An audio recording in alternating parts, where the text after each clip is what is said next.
खम्बगणी दोस्तों, क्या हालचाल सबका। आज हमारी क्लास सात आठ आठवीं क्लास के कौन सी क्लास है? सातवीं क्लास है आज, है ना। और पेडागोजी का कोर्स तैयार कर रहे हैं हम लोग रीट के लिए। चाहे मेंस एग्जाम हो, प्री एग्जाम हो, दोनों के लिए इम्पोर्टेंट है। वेरी बेस्ट इम्पोर्टेंट क्लासेस हैं ना। तो जिसने भी पिछली क्लासेस नहीं देखी हैं वो सारा का सारा वीडियो के डिस्क्रिप्शन में जाओ, वहाँ पे एक लिंक है टेलीग्राम को, उसको ज्वाइन कर लो। और पूरी पूरी प्लेलिस्ट है टेलीग्राम पे, सॉरी टेलीग्राम पे भी है, और वीडियो के डिस्क्रिप्शन में पूरी प्लेलिस्ट मिल जाएगी पेडागोजी की, उसको ज्वाइन कर लो। तो जो भी क्लास नहीं देखी हो वो देख लो एक बार। ये क्लास देखने के बाद हमारी गारंटी है कि साइकोलॉजी में जितनी भी नंबर की साइकोलॉजी आवत था, चाहे 70 नंबर की बैठे, 80 नंबर की बैठा है, या कितने भी नंबर की बैठेगी पूरा एग्जाम में, सारा का सारा क्वेश्चन 100% ठीक होगा। ये पहले थ्योरी देख लो एक बार, मतलब समझ लो जो भी चीज़ है, चिंतन को का है मतलब, अभिव्यक्ति को का है मतलब, और भी जितना भी टॉपिक है सबका मतलब, अर्थ, उपयोगिता, विशेषता, ये सब समझ लो थ्योरी में।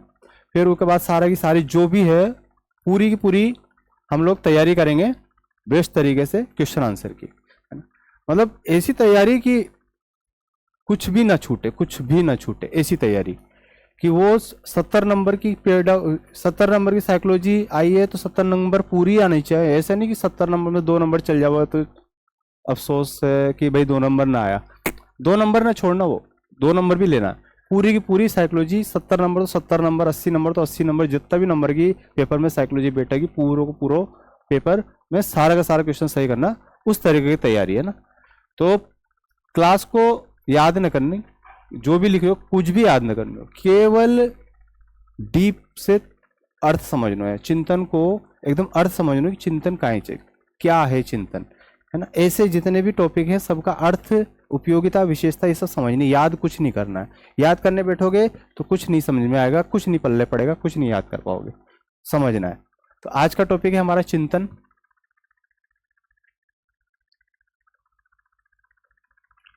अब चिंतन में सबसे पहले कोई भी चीज हो, सबसे पहले क्या देखते हैं हम लोग? अर्थ, है ना। तो ऐसे चिंतन का भी अर्थ देख लो भाई। चिंतन ये रोज के अनुसार है, ये नहीं भी याद रखोगे कि ये परिभाषा किसके अनुसार है, इसका अर्थ किसके अनुसार है। मनोवैज्ञानिक का नाम नहीं रखोगे याद चलेगा, कोई दिक्कत नहीं है, लेकिन मनोवैज्ञानिक ने अर्थ क्या बताया है, क्या बात बोली है, वो जरूर याद रखनी है। जैसे कि चिंतन मानसिक क्रिया का ज्ञानात्मक पहलू है ना।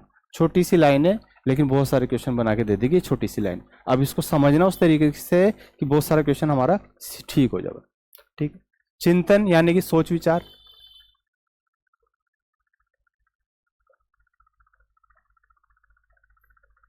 सोच विचार, है ना, थिंकिंग। मानसिक क्रिया का ज्ञानात्मक पहलू, मानसिक क्रिया कहाँ से होती है हमारे? भाई दिल है, दिमाग है, हाथ है, पैर है, गुर्दा, फेफड़ा, लिम्ब, सारी बहुत सारी चीजें है ना। तो कहाँ से होएगी हमारी मानसिक प्रक्रिया? जाहिर सी बात है हाथ पैर से ना हुआ, दिल से भी ना हुआ, दिमाग से हुआ। तो दिमाग मानसिक प्रक्रिया का ज्ञानात्मक पहलू है, ज्ञान से जुड़ा हुआ, नॉलेज से जुड़ा हुआ है ना। नॉलेज कहाँ से जुड़ी होती है? दिमाग से। इतनी सी बात ध्यान रखनी है। चिंतन किस प्रकार की प्रक्रिया है? अब ऐसे तो सोचने विचारने की प्रक्रिया, तर्क वितर्क ये भी सोचने विचारने की प्रक्रिया है, कल्पना करना ये भी सोचने विचारने की प्रक्रिया है ना, चिंतन करना ये भी सोचने विचारने की प्रक्रिया है। तो ऐसे क्वेश्चन घुमा फिरा के आपसे पूछा जाएगा एग्जामिनर कि भाई ये इस टाइप की प्रक्रिया है, ये कौन सी प्रक्रिया है। तो याद होनी चाहिए जो नॉलेज से जुड़ी हुई है, ज्ञान से जुड़ी हुई है, मानसिक प्रक्रिया, वो चिंतन कहलाती है। ये क्लियर होनी चाहिए। विशेषताओं में कुछ विशेषता है। चिंतन विचार करने की एक आंतरिक मानसिक प्रक्रिया है, ठीक है। मतलब हम गहन एक तरीके से सोच विचार करते हैं, उस तरह की प्रक्रिया है। चिंतन का संबंध ज्ञानात्मक पक्ष है, नॉलेज से, जो दिमाग से जुड़ा हुआ है वहीं से इसका पहलू जुड़ा हुआ है। इसके बाद है मानसिक प्रक्रिया के अंतर्गत अनुमान करना, तर्क करना, कल्पना करना, निर्णय लेना, समस्या समाधान, रचनात्मक विचार आदि सम्मिलित है। ये सारी की सारी चीजें हम लोग करते हैं जब भी कोई प्रॉब्लम आती है, अनुमान लगाना होता है, समस्या आती है, चिंतन करते हैं, है ना। ये तो था नॉर्मल सी चीज।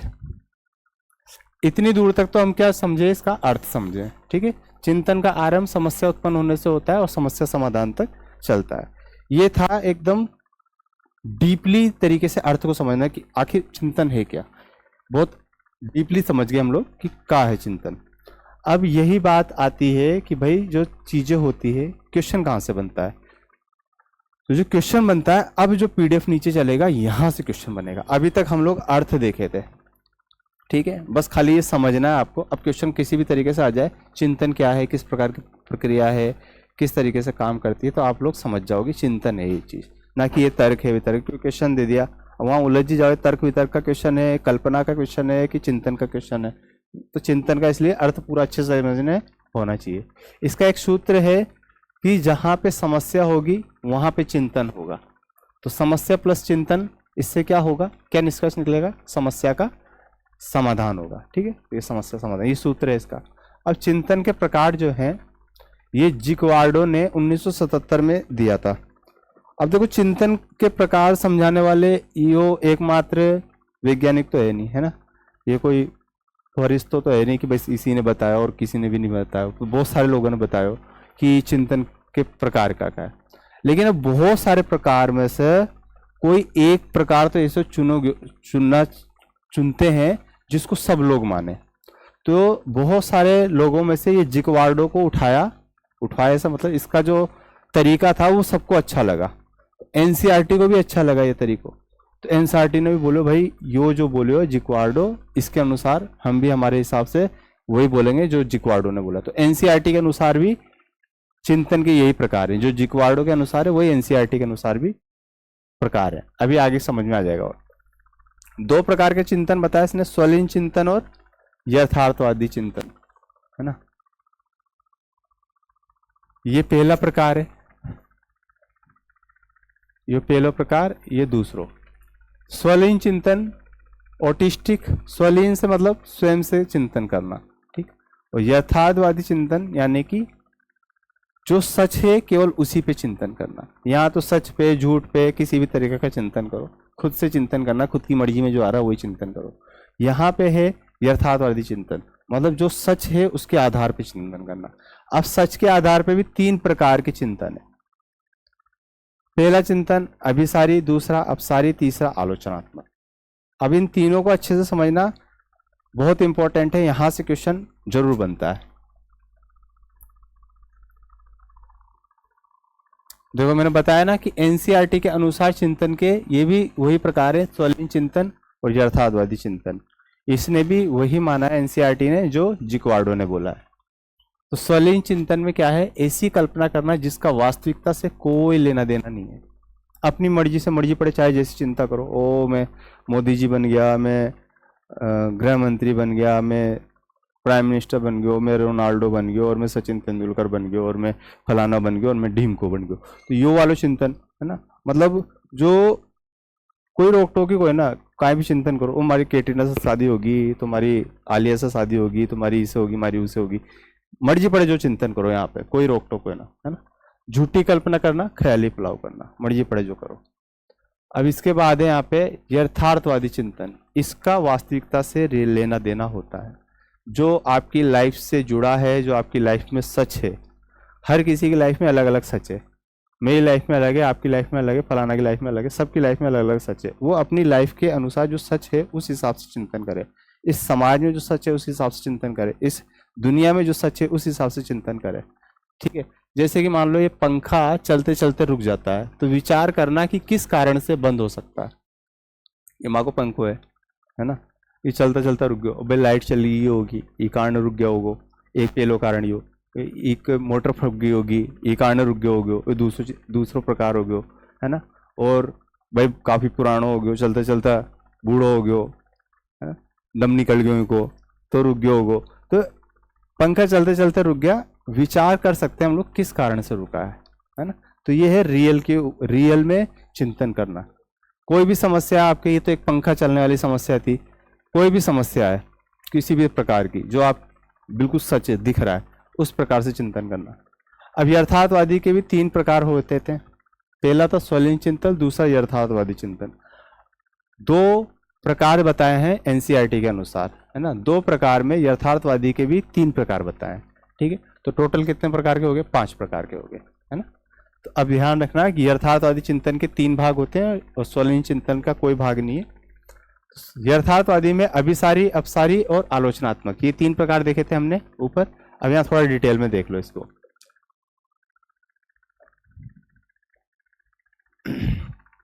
तो अवसारी चिंतन यानी कि डाइवर्जेंट थिंकिंग, ये सीटेट में भी बहुत ज़्यादा पूछे जाते हैं सवाल, जहाँ पे पेडागोजी अच्छे मार्क्स में पूछी जाती है, बहुत उपयोगी है। जितने भी टेट एग्जाम होते हैं सब में पूछी जाती है पेडागोजी अच्छी तरीके से। ये पहला प्रकार का चिंतन है ना, जिसको निगमन चिंतन भी बोलते हैं, निगमनात्मक। ठीक है, कई सारे नाम हो सकते हैं, निगमन चिंतन, निगमनात्मक चिंतन, अभिसारी चिंतन। ठीक है, ये है तथ्यों के आधार पर।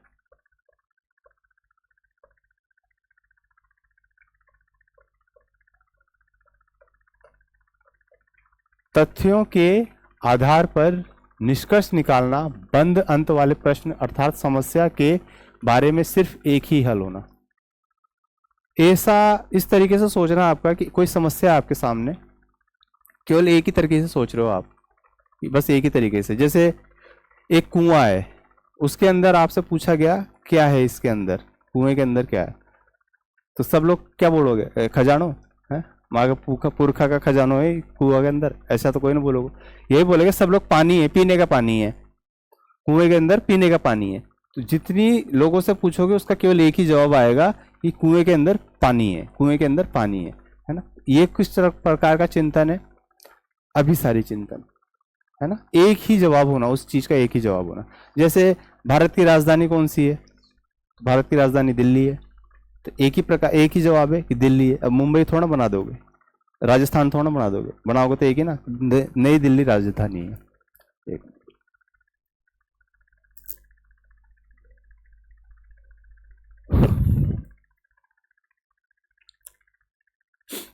ठीक है, देखो उदाहरण में भी लिखा है यहाँ पे, भारत की राजधानी दिल्ली है। ठीक है, 3 + 3 बराबर कितना होता है, 7 कोई बोलोगे ना, बोलोगे है ना, 8 10 9 6 हो, 6 3 + 3 बराबर 6। अब एक मूवी और आई थी 1 और 1 11 है ना, अब वो में प्लस को निशान लगाओ तो ये वो 11 भी बोल सके, वहाँ पे 2 भी बोल सको, वहाँ पे कहीं भी बोल दो, वहाँ पे कोई फिक्स चीज को है ना कि 1 और 1 कितना होगा, 1 और 1 कहीं भी होगा। अब ऐसे ही दूसरी बात है, पहली बात समझ गए आप लोग, अभिसारी चिंतन, ये क्लियर हो गया कि एक ही प्रकार का एक ही जवाब होना, एक ही समस्या एक ही समाधान। ठीक, अब दूसरा है हमारा अभिसारी चिंतन, अपसारी चिंतन। इसको बोलते हैं आगमन चिंतन भी बोल सकते हो, आगमनात्मक चिंतन भी बोल सकते हो, सृजनात्मक चिंतन भी बोल सकते हो, है ना, कई सारे नाम है इसके। यहाँ नाम में भी हम लोगों को अटका दिया जाता है, कई बार नाम में भी अटका, तो बहुत सारी चीज़ें हम लोगों को अगर अंग्रेजी में याद रख लो तो बहुत अच्छी बात है, क्योंकि अंग्रेजी में एक ही मतलब निकलोगे और हिंदी में 50 मतलब निकल जाओगा। कई चीज़ों के नाम अंग्रेजी में भी याद होनी चाहिए। जो डाइवर्जन वाला नाम तो यो डाइवर्जन, और ये कौन सा है, कॉन्वर्जेंट है ना, डाइवर्जेंट और कॉन्वर्जेंट थिंकिंग, तो ये नाम याद रख लो, बहुत अच्छी बात है। राजस्थान के लोगों को ये थोड़ी कम ही याद रहे, तो कोशिश कर लीजिए याद रखवा कि ना, तो अपसारी तो अभिसारी और अपसारी जिंदाबाद, तो सही सही। अभी के बाद है विविध प्रकार की सोच, इनमें मुक्त अंत वाले प्रश्न पूछना, अर्थात एक समस्या के कई सारे समाधान होना, है ना। अब जैसे एक वो सवाल तो कि कुआं में कहाँ है, तो कुआं में पानी है, अभी कुआं की विशेषता बता दो, तो कुआं की बनमान सारी विशेषता निकल जाओगी भाई, कतई वार त्योहार पर रीति रिवाज में पूजो भी जाओ कुआं कतई, है ना, कुआं पूजन होवे, कुआं से जो पानी निकले उनका कई सारा फायदा है, पूरे गांव को पानी की समस्या खत्म हो जाए उनसे, है ना, और भी कई सारे मतलब मनमान सारा विशेषताएं निकल जाएगा। कुआं की विशेषताएं निकाला तो एक विशेषता को ना, बहुत सारी विशेषताएं, तो वो किस प्रकार, कोई यूँ पूछे कि भाई कुआं की विशेषता किस प्रकार को चिंतन है, तो अपसारी है कि अभिसारी है, तो कौन सा चिंतन बताओगा आपने बताओगा अपसारी चिंतन, है ना, ये वालो। जैसे यहाँ पे पूछ लिया भारत की राजधानी दिल्ली, वो कौन की प्रकार को चिंतन है, तो वो है अभिसारी चिंतन। अब वो भारत की विशेषता बता दो, चलो, तो भारत की विशेषता की प्रकार के चिंतन में आओगे, ये अपसारी में आओगे। भारत की एक ही विशेषता, थोड़ा मनमान सारी विशेषता है ना, गिनता जाओ, किताबा खत्म हो जाओगी, मतलब अपना जीवन ही खत्म हो जाए लेकिन भारत की विशेषता खत्म ना होगी, इतनी विशेषता भारत की, है ना। तो यहाँ पे भारत की विशेषताएं आ जाएगी अपसारी चिंतन में। ऐसे आता है एक आलोचनात्मक चिंतन, क्रिटिकल थिंकिंग, ठीक है। इसमें गुण और दोष को देखते हुए बात को स्वीकार करना।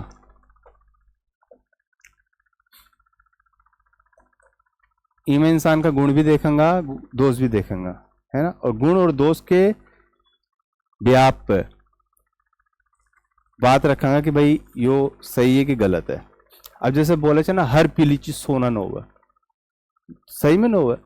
अब यहाँ पे इसको पीतल कर लो, पीतल भी पीलो होवे, सोनो भी पीलो होवे। अब सोना की कीमत था लोग सब जाने चाहिए ना, भगवान छू रहा, भगवान तक पहुंच गई सोना की कीमत। बोला आसमान छू गयो, और आसमान भी फाड़ गया आगे छू गयो तो भगवान तक पहुंच गई सोना की कीमत तो। और पीतल अवार जमीन से न उठो। तो पीतल और सोना में जमीन और आसमान को अंतर है ना। पीतल की कीमत जमीन पर रहेगी तो सोना की कीमत आसमान पर पहुंचगी। तो दोनों के गुण और दोष हैं, है कि नहीं है? दोनों में गुण और दोष हैं, दोनों को एक कैटेगरी में नहीं रख सकते ना। तो दोनों में गुण और दोष है। तो ये कॉन्सेप्ट किस प्रकार का चिंतन है? सोने और चांदी में सोने और पीतल में अंतर करना किस प्रकार का चिंतन कहलाएगा? कुछ इस प्रकार का क्वेश्चन आपको एग्जाम में मिला तो किस प्रकार का चिंतन कहलाएगा? अब वहां पे नाम 4 ऑप्शन भी दे देंगे आपको, यथार्थवादी चिंतन है, स्वलीन चिंतन है, अपसारी चिंतन है, आलोचनात्मक चिंतन है। किस प्रकार का चिंतन बताओ? ऐसा उलझा देगा भाई। तो ये चीज थोड़ा सा पता होना चाहिए। जहां पे चीजों के गुण और दोष को पूछा जा रहा है वहां पे आलोचनात्मक चिंतन है। ठीक, ये हो गया आपका।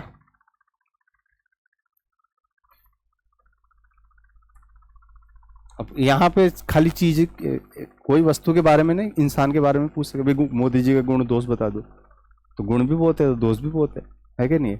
इंडियन गवर्नमेंट के बारे में गुण और दोष बता दो, तो गुण भी बहुत है, दोष भी बहुत सारे। तो कई बात है वो आपको समझनी पड़ेगी, अच्छे से समझना ही है। यहाँ पे कुछ चीजें याद नहीं करनी है, बाकी उदाहरण जो बनाना है अपनी मर्जी से बनाओ, आप जो आपको याद रह जाए वैसा उदाहरण बनाओ, है ना। अब इसके बाद है चिंतन के सामान्य प्रकार। अभी तक हमने कौन कौन से प्रकार देखे हैं चिंतन के? चिंतन के एनसीईआरटी के अनुसार प्रकार देख लिए, जिक्वार्डो के अनुसार प्रकार देख लिए। दोनों के हिसाब से एक ही तरह का प्रकार है, स्वलीन चिंतन और यथार्थवादी चिंतन। यथार्थवादी चिंतन में भी 3 प्रकार बता दिए उसने, अपसारी, अभिसारी और आलोचनात्मक। ठीक है, ये हो गया। अब सामान्य रूप से किस प्रकार के, मतलब सामान्य रूप हो गया जो हर कोई मानता है, आप भी मानते हो, हम भी मानते हो, हर कोई मानता है, जिसको एनसीईआरटी के पहले भी कई सारे लोग मानते थे, है ना। वो हो गया सामान्य प्रकार। सामान्य प्रकार में प्रत्यात्मक चिंतन जो कि मूर्त चिंतन है, इसमें क्या आता है? कॉन्क्रीट चिंतन, कॉन्क्रीट थिंकिंग हो गया। जो चीजें हमें प्रत्यक्ष दिखाई देती है, यह सबसे निम्न स्तर का चिंतन है।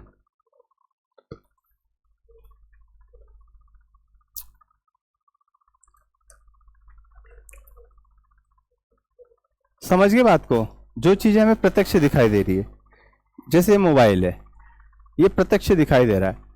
कोई यूं पूछे इस मोबाइल की फंक्शंस के बारे में बता दो, इस मोबाइल में क्या क्या स्पेसिफिकेशन है, ये ओप्पो का मोबाइल है, ओप्पो को ये फलाना मॉडल है, अब इस फलाना मॉडल के बारे में जानकारी दे दो। तो जो चीज़ दिख रही है उस चीज़ को देख के हर कोई अच्छे से जज कर सकता है, इसको चला के देख सकता है, कहीं फीलिंग आ रही चलावा की, है आईफोन जैसे लाग रही हो न लाग रही हो, आईफोन की फीलिंग अलग होवे, आम फोन की फीलिंग अलग होवे, ठीक है ना। तो जो चीज़ प्रत्यक्ष दिखाई दे रही है वो उस चीज़ के बारे में चिंतन करना, तो ये कौन सा हो गया? मूर्ति चिंतन बोल सकते हैं इसको। ये ज़्यादातर छोटे बच्चों में देखा जाता है, इस प्रकार का चिंतन छोटे बच्चों में देखा जाता है, मूर्ति चिंतन। बाल्यावस्था के बालकों में, है ना, वो चीज़ों को देख के चिंतन करते हैं। किसी चीज़, और कोई चीज़ ऐसी रख दो जो चीज़ नहीं देखी उन्होंने, उसके बारे में बोलो कि चिंतन करके बताओ, तो नहीं करके बता पाएगा वो छोटा बच्चा, है ना। वो बड़े लोगों को बोलोगे कि भाई पहाड़ है, झरना है, नदी है, इसके बारे में कुछ चिंतन करके बताओ, तो वो थोड़ा बहुत बता देगा, लेकिन बाल्यावस्था का बालक बिल्कुल नहीं बताएगा। तो ये बाल्यावस्था में देखी जाती है ये वाली थिंकिंग ज़्यादातर, जो देख के चिंतन करे। ये किस प्रकार का चिंतन है? सबसे निम्न प्रकार का। सब होता है ना, A grade, B grade, C grade, तो ये सी ग्रेड वाला चिंतन है, सबसे निम्न प्रकार का। अब इसके बाद है प्रत्यात्मक चिंतन, अमूर्त चिंतन। ये है चिंतन बड़े लोगों में देखा जाता है, मतलब जो किशोरावस्था के बालक हैं लगभग उन लोगों में देखा जाता है। किशोरावस्था के बाद तो फिर प्रौढ़ावस्था, युवावस्था, वृद्धावस्था, और फिर वो वहाँ वृद्धावस्था के बाद तो खत्म हो गए सब, वहाँ तक के लोगों को इस चिंतन का देखा जाता है, ये चिंतन कर लेते हैं वहाँ तक के लोग। इसको बोलते हैं एब्स्ट्रैक्ट थिंकिंग। ठीक है, जो चीजें हमारे समक्ष ना हो, ये है समक्ष।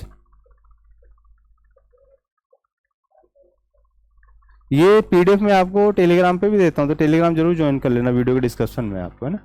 ये चीजें जो चीजें हमारे समक्ष ना हो फिर भी उनके बारे में चिंतन कर लेना, जैसे नदियाँ, पहाड़, महल, किले, है ना, जो भी आपने टीवी में देख रखे हैं, जो आपके समक्ष नहीं है लेकिन आपने देख रखे हैं उसको किसी टीवी में, सीरियल में, किताब में पढ़ रखा उनके बारे में, वो सब चीजें उनके बारे में अगर किशोरावस्था के लोगों से या उससे ऊंचे स्तर के लोगों से पूछा जाए तो वो थोड़ा बहुत बता देंगे अपने नॉलेज के हिसाब से। तो इसको क्या बोलेंगे हम लोग, इसको बोलेंगे अप्रत्यात्मक चिंतन, अमूर्त चिंतन। ठीक है, देखो बहुत सारी चीजें हैं, अमूर्त चिंतन, मूर्त चिंतन, कुछ चीजें नाम की वजह से हम लोग कंफ्यूज हो जाते हैं और हमारे क्वेश्चन गलत हो जाते हैं। तो नाम ही सबसे मेन है, ये जो नाम है यही सबसे मेन है, इस वजह से भी हम लोग फंस जाते हैं। हमने पढ़ रखा है अमूर्त चिंतन, मूर्त चिंतन, ये सब पढ़ रखा है, प्रत्यात्मक, अप्रत्यात्मक, छवियात्मक, अछवियात्मक, ऐसी चीजें नहीं पढ़ रखी हमने। तो इसीलिए बोलता हूँ कोई कुछ चीजों के नाम इंग्लिश में याद होना बहुत जरूरी है। तो यहाँ पे भी देखो इसका कॉन्क्रीट नाम है, इसका एब्स्ट्रैक्ट नाम है, ऐसे अगर इसको याद रख लो तो समस्या बहुत सारी सोल्व हो जाती है। जिसको याद हो जाए अच्छी बात है, जिसको ना हो भैया यहाँ तक यहीं पे चलो, फिर अमूर्त, मूर्त और प्रत्यात्मक पे ही चलो। फिर ये समझ गए, प्रत्यात्मक और अप्रत्यात्मक दोनों चीज समझ गए, है ना। कहाँ फंसते हैं हम लोग क्वेश्चन में, वो चीज मैं आपको बताता हुआ चल रहा हूँ ताकि आप लोग ध्यान रखो। अगर आपने कभी क्वेश्चन आंसर सोल्व कर रहे हो पेडागोजी के, तो वहां पे आपने देखा होगा कि आपको पूरा मैटर पता है ना, सारी रामलीला पता है, फिर भी वहां पे जैसे ये नाम ही चेंज कर दिया, वहां पे मूर्त की जगह पे प्रत्यात्मक रख दियो। पूरी रामलीला पता मकताई, फिर भी हम राम भगवान को बोले, बहुत सारा नाम है राम भगवान का, कई सारा नाम है राम भगवान का, है ना। भगवान राम की जगह पे वहां पे नाम रख दियो जगदीश, जगत स्वामी नाम रख दियो, जगत स्वामी, है ना। अब उलझ जाओगा वहां, अरे यार जगत स्वामी कौन है? पूरी रामायण में राम तो पढ़ियो, रावण पढ़ियो, लक्ष्मण पढ़ियो, जगत स्वामी कौन है ना। तो यहाँ पे ऐसे ही उलझते हम लोग कि यार पूरी की पूरी चीज पढ़ रखी है, प्रत्यात्मक कहाँ से आ गया। अब लेकिन कॉन्क्रीट को कॉन्क्रीट ही बोलेंगे इंग्लिश में, और कुछ नाम नहीं बोलेंगे, है ना। कॉन्क्रीट को इनकॉन्क्रीट ही बोलेंगे, इसलिए कुछ कुछ चीजें अंग्रेजी में याद होना जरूरी है। अब आगे चलो, काल्पनिक चिंतन। काल्पनिक चिंतन में इमेजिनरी थिंक, इसको इंग्लिश में इमेजिनरी थिंक बोलेंगे। ठीक, जैसे पूर्व अनुमान के आधार पर जो हम कल्पना करते हैं। उदाहरण ले रखा मैंने बहुत अच्छा, बचपन में हमें माँ बाप किस प्रकार प्यार करते हैं इसका चिंतन। एक लड़की है, उसकी शादी होगी, अच्छा परिवार में हुई, अच्छा परिवार मिलो, अच्छा पति मिलो, अच्छे सास ससुर मिले, है ना, ननद मिली अच्छी। तो एक दिन वह अपनी शादी की एल्बम देखने लगी। शादी की एल्बम में माँ बाप दिखे, माँ बाप ने जो विदाई करी उसकी फोटो आई, ये सब आई, तो वो रोने लग गई। क्यों रोने लग गई?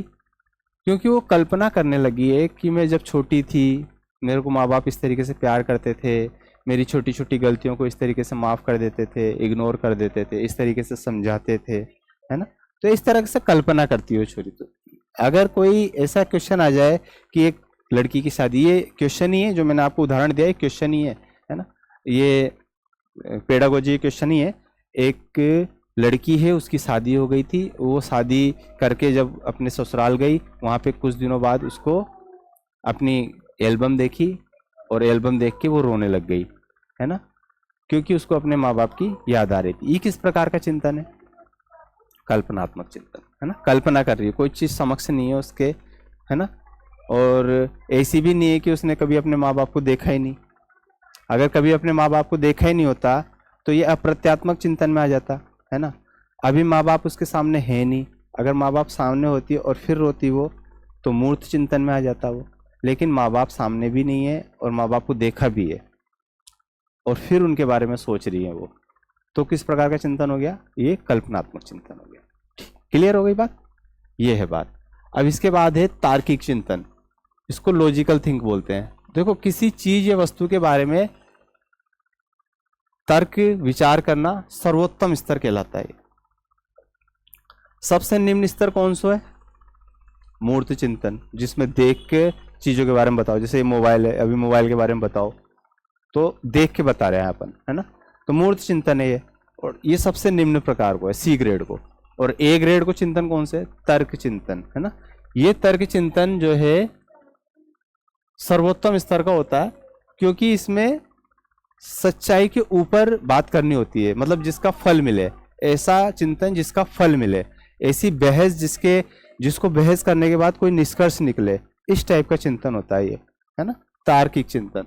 देखो, किसी सवाल, नियम, सूत्र, प्रयोग, इन सब के बारे में तर्क करना होता है ना। अब जैसे हम लोग सब्जी लेने गए, वहां पे मटर को भाव पूछो, भाई एक ने बताया 40 रुपए किलो, अभी तो 100 रुपये किलो हो रहे होगा, एक ने बताया 100 रुपये किलो, एक ने बताया 90 रुपये किलो, एक ने बताया 110 रुपया किलो।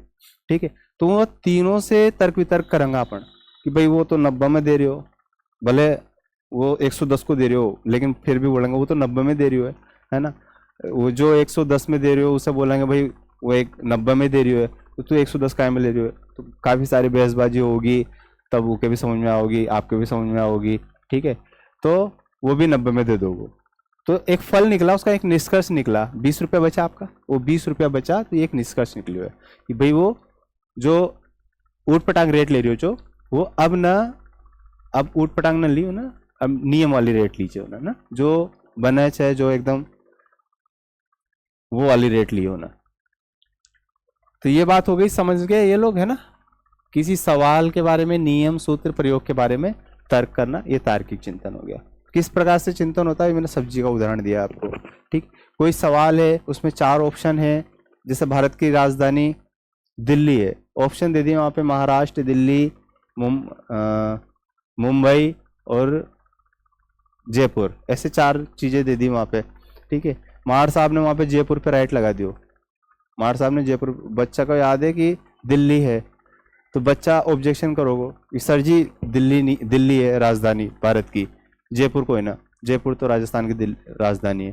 तो भाई तर्क वितर्क होगा, अरे मुँह तो मार साहब भाया, हमारा तय सिखाओगे तू, फिर मुँह इतना ये इतनी माथा पच्ची करके यहाँ पे खाया हो, ताकि पढ़ावे तो आयो तू, हमारे क्लास लेवल में लाग रही हो है। भाई मैं जब बोल रहा हूँ कि राजधानी जयपुर है, तो जयपुर ही है ना मार साहब, जयपुर ना है, जयपुर ना है, जयपुर ना है, जयपुर ना है, राजधानी दिल्ली है। और ये देख लो, किताब देख लो, ये एनसीईआरटी के अनुसार यहाँ पे दिल्ली लाग रही हो, या था कि बुक के अनुसार दिल्ली लाग रही हो, या फलाना सर के अनुसार दिल्ली लाग रही हो, ये तो फलाना सर ने पढ़ाई, ये दिल्ली लाग रही हो, फलाना इंस्टीट्यूट में लाग रही हो, ये देखो दिल्ली लाग रही हो। फिर मार साहब भी मानेंगे, हाँ यार मार से गलती होगी, चलो सॉरी, कभी कभी इंसान ही चलते, इंसान से गलती हो जाए। तर्क वितर्क करा वहाँ पे सच के लिए, उसका निष्कर्ष निकला कि हाँ जो चीज़ सच है उसी चीज़ को मान रहे हैं हम। इस टाइप के वहाँ वो जो एग्जामिनर होता है, कुछ इस टाइप के एग्जाम्पल को आपके क्वेश्चन में डाल देता है। और एग्जाम्पल जो होता है वो इस तरह की लैंग्वेज होती है जो हम लोग उलझ जाते हैं। तो लैंग्वेज पे ध्यान देना बहुत जरूरी है, एग्जामिनर वाली लैंग्वेज पे ध्यान देना बहुत जरूरी है। इसलिए हम लोग क्वेश्चन आंसर भी सोल्व करते हैं कि हमको लैंग्वेज समझ में आ जाए। थ्योरी में तो हम लोग नॉर्मल पढ़ते हैं कि भाई इस तरह का एग्जाम्पल था, हमने थ्योरी में पढ़ा था, लेकिन वो थ्योरी वाला एग्जाम्पल वहाँ नहीं आता, इससे मिला जुला आता है और उसकी लैंग्वेज बहुत कठिन होती है क्वेश्चन आंसर की। तो क्वेश्चन आंसर भी सोल्व करांगा, वो भी वेरी इंपॉर्टेंट टॉपिक है, वेरी इंपॉर्टेंट मैटर है वो, है ना। तो पहले थ्योरी कंप्लीट कर लो, थ्योरी समझ लो अच्छे से, फिर ये एग्जाम्पल उठा के वहाँ पर डालेंगे क्वेश्चन में, और एग्जामिनर की जो लैंग्वेज रहेगा ना वही लैंग्वेज में डालेंगे, ताकि दिमाग में फिट हो जाए, हाँ ऐसा पूछा है एग्जामिनर। चिंतन के सोपान, ठीक है, या विशेषता बोल लो या फिर उपाय बोल लो, चिंतन के उपाय बोल सकते हैं इसको। तो समस्या का उत्पन्न होना, जब कोई समस्या उत्पन्न होती है तो चिंतन जरूर किया जाता है, तब समाधान निकलता है ना। इसके बाद आंकड़ों और तथ्यों का संकलन, आंकड़ों और तथ्यों के ऊपर तर्क वितर्क करना, ये सब। निष्कर्ष निकालना, किसी भी बात पे बहसबाजी करके या तर्क वितर्क करके निष्कर्ष निकाल लिया। निष्कर्षों को जांचना कि भाई वो निष्कर्ष निकलो तो वाकई सही निष्कर्ष निकलो कि ना निकलो है। फायदे वाली बात निकलेगी तब तो अच्छा निष्कर्ष है, फायदे वाली बात नहीं निकली तो गलत निष्कर्ष है। तो निष्कर्ष की भी जांच करी जावे कि हाँ ये बातचीत हुई तो अच्छो मामलो सेट हो गयो। तो ये अच्छी बात चिंतन की। और तो कोई बात कोई ना, सारी बात होगी यहाँ पे। ये है बात, इससे ज़्यादा चिंतन में काहे ना पूछा जाए, ना तो रीट में, ना रीट प्री में, रीट मेंस में, या फिर आप लोग सेकंड ग्रेड ले लो, फर्स्ट ग्रेड ले लो, कोई सा भी ग्रेड ले लो आप, इससे ज़्यादा चिंतन में काहे भी ना हुआ। ये एकदम हाई लेवल को बना दिया, मतलब सरल लैंग्वेज है लेकिन इनमें सब आ गया जितना प्रकार चाहे। अगर प्रकार गिनबा लागो आप तो कितना प्रकार हो गया। देखो हमने एनसीईआरटी के अनुसार प्रकार पढ़ा है, मैं 2 प्रकार हो गया है ना, यथार्थवादी और स्वलीन चिंतन। फिर यथार्थवादी का भी 3 भाग चा, 3 भाग वो अपसारी, अभिसारी और आलोचनात्मक, ठीक है। फिर उसके बाद सामान्य प्रकार पढ़ लिया हमने, मूर्त, अमूर्त और कल्पनात्मक, ये सारा। तो कितना प्रकार हो गया, कम 7-8 प्रकार देखे हमने। तो ऐसे प्रकार ध्यान रखना पड़ता है। अब जैसे मैंने ये पढ़ाया आपको, अब जिसने अच्छे से पढ़ा होगा ये 7-8 प्रकार समझ में आ गया उसको, लेकिन 7-8 प्रकारों का मतलब होना चाहिए उसके दिमाग में, अर्थ होना चाहिए। अपसारी और अभिसारी में अंतर करना उसको पता होना चाहिए। कल्पनात्मक और यथार्थवादी में अंतर करना पता होना चाहिए, तब तो उसने 8 प्रकार के तरीके से पढ़े। वरना भाई इधर से पढ़ो इधर से निकाल दो, फिर तो कहीं भी मतलब कोई ना, कहीं भी पढ़ो, जो मर्जी पढ़ो वो पढ़ो, दिमाग में यार यहाँ तो है ही कोई ना, है ना, यहाँ तो है ही कोई ना, जहाँ से बात आई थी वहीं पहुँच गई वापस। तो सारी बात यहाँ रखनी है ना, अट्टी से सुननी है, अट्टी को कान बंद कर लो, अट्टी से सुनो, अट्टी को कान बंद कर लो, निकलेगी नहीं बाहर, यहाँ आप घुस जाओगी, ठीक है। ये अच्छी बात। और ऐसी क्लास सारी की सारी ऐसी क्लास होएगी, हंसी मजाक में, खेलते मुस्कुराते हंसते गाते ना, सारी की सारी क्लास ऐसी होएगी। तो चैनल को जल्दी से लाइक करो, सब्सक्राइब करो और टेलीग्राम को ज्वाइन कर लो, है ना। अगली क्लास तर्क वितर्क से रिलेटेड है, वो भी टॉपिक है आपको, तर्क वितर्क कल्पना, ये सब भी तो उससे रिलेटेड होगी, है ना। मिलते हैं अगली क्लास में, तब तक जय राम जी की, खंबा गणी, नमस्ते।